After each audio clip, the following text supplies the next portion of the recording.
ถึงงานไปแล้วครับก็มาขอถึงที่น้ำตกอย่างก็สาลิตานี่ก็ อยากก็พูดเรื่องจริงว่าสาลิตาเนี่ยจริงนะเนาะในขณะทางดีนะครับมาขอแล้วตั้งแต่เข้ามามือกลางในเจ้าหามองเจ้าคณะเข้ามาถึงเป็นที่ยันได้นะครับแต่ก็ขาเรนดอกเวลาตั้งคณะก็ต้องใจนะครับทางก้อนเข้ามาจมกันครับเป็นที่ได้ก็จมเขียวอ่ะวิวเป็นที่ว่าระนาเนาะอยากทดสอบความมั่วหรอวะบ้านเดียวกันเนาะวิวดีเลยบ้านเดียวนี่นะอันที่หันนี่นะอย่างที่เห็นนี่ครับอันนี้ให้ธรรมชาติเขาพูดเราเองว่าสวยหรือไม่ได้ยินไหมครับนี่เดี๋ยวผมจะพาขึ้นไปดูข้างบนอีกนะครับนี่ครับทางขึ้นก็จะประมาณนี้เลยครับดูดิ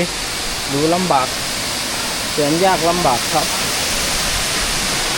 อุ้ยเกือบตกล่องนี่นะครับ